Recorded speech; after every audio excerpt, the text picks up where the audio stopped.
Hey vinyl community, it's Brian again, coming back to do another vinyl update video that I haven't done in a long time. I think it's been April 2013 since I filmed anything, which is pretty bad, but I pretty much had gotten through all of my Prog collection, so I didn't know what else to film. Although I am going to do a couple series coming up on other genres, namely bluegrass, my bluegrass LPs, and also doo-wop 45s.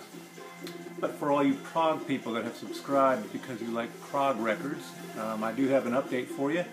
Show you some of the records that I've gotten since April. And there's a bunch of them that I've put up and shelved and forgot, so they probably won't show up on a video. But maybe since summer, I've got a bunch to show. So we'll get started. And this is a true Prog classic that I was missing in my collection. Caravan's first, well, not first album, but some consider it their best album, In the Land of Grey and Pink. And that is a wonderful gatefold copy, original US pressing on London.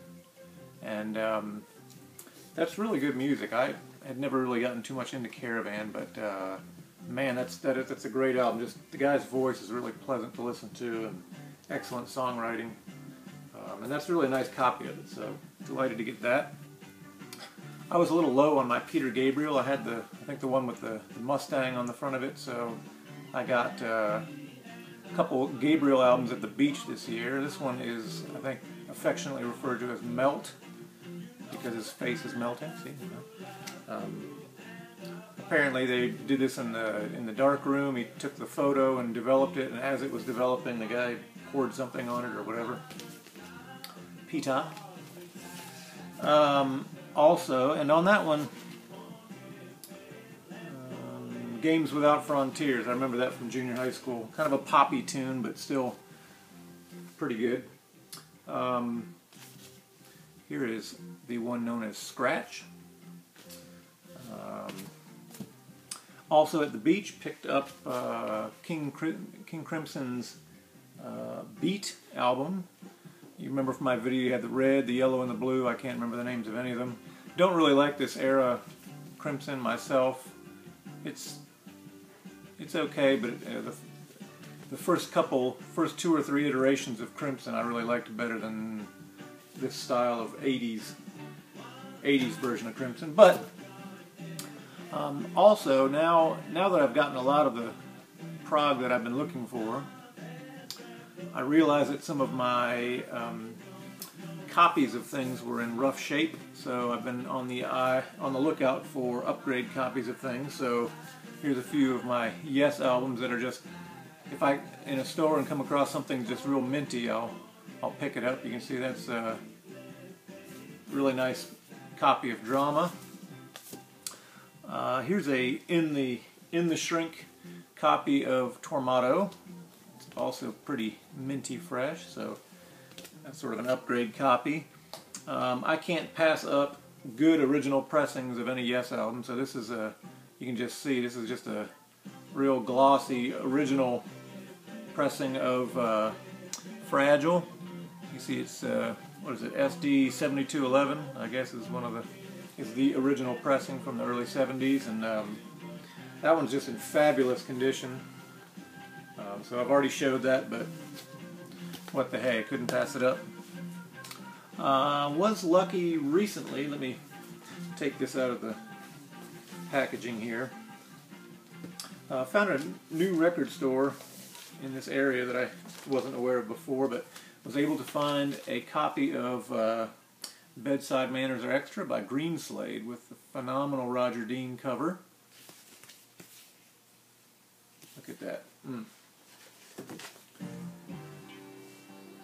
so I had the first Greenslade self-titled record and didn't have this one, so I was delighted to find that. That's one of my favorite Roger Dean covers there. In his early days, he did a lot of cool kind of watercolor work in the backgrounds of these things. Just really good use of color. That's one of his favorites of mine. See if I can get it back in here while you wait. This is kind of like dead air time, you know. Alright, it's not happening.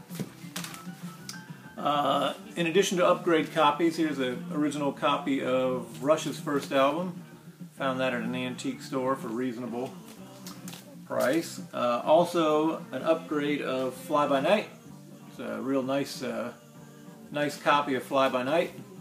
My other one had ridiculous ring wear on it, just a big circle around the owl there.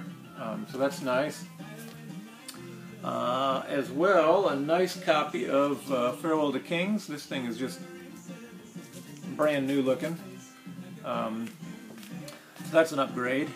And speaking of upgrading, and speaking of Rush, many of you who have followed recent Rush releases know about the album Vapor Trails. It was the first album that Rush put out after Neil Peart came back to the band after his period of grieving from his loss of his wife and his daughter.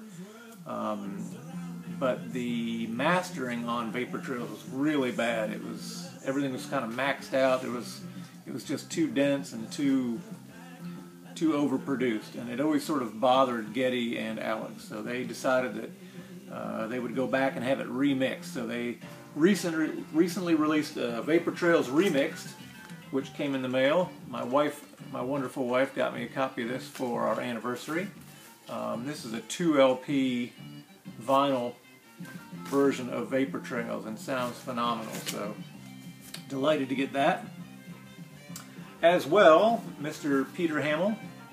There's a copy of, and I don't even remember the name, The Silent Corner and the Empty Stage. There it is.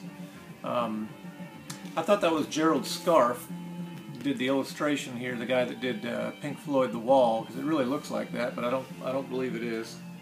Kind of a bizarre inner sleeve there. But Peter Hamill, of course, lead singer for Vandergraaf Generator.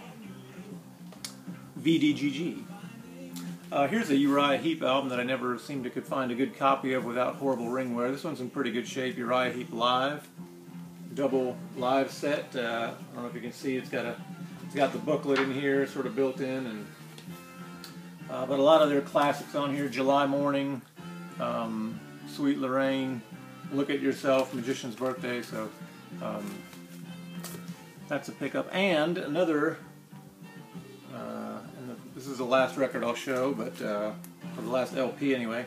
This is a Renaissance Live double LP set. This one's still in the shrink, I believe. It's still sealed, in fact. So, and picked that up for cheap, so that was nice.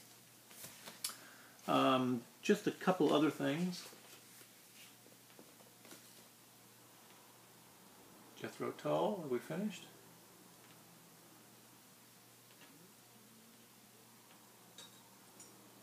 No, we're not. Okay. Sorry about that. Alan Parsons Project, a little 45 from Vulture Culture. Let's Talk About Me. I like Prog 45. I don't seek them out, but if I find them somewhere, I'll pick them up. As well, Don't Answer Me from Ammonia Avenue, which was one of my... Those two albums came out when I was in college and listened to them a lot, really enjoyed them, so that's kind of cool. Anyway, that's my update. That's what I've picked up in the last few months. We are getting ready to sell our house, and that has really sort of exhausting. I'm doing a lot of work to fix the house up, so I haven't filmed any videos and probably won't for a good long while. I do want to do a video, though, of my vinyl room, because pretty soon we'll be packing it up and moving, and I'll have to recreate it somewhere. So, well, that's going to wrap it up for this video. So thank you guys for tuning in. I'm up over 200 subscribers, which is crazy because I don't think these videos are all that great, but there must be a lot of you Prog vinyl fans out there. So thank you guys. Hope you enjoy the video. I'll keep trying to post some more vinyl acquisitions when I find them. Again, I plan soon on doing a series on my Bluegrass LP collection. Little teaser there. That's a scary album cover. Also, Doo-Wop 45s. I need to do a series on that. So if you know anyone that likes that kind of stuff, or if you like that kind of stuff, stay tuned. I will try to continue to do Prog updates as I find new stuff out there. So thanks again. We'll see you guys later.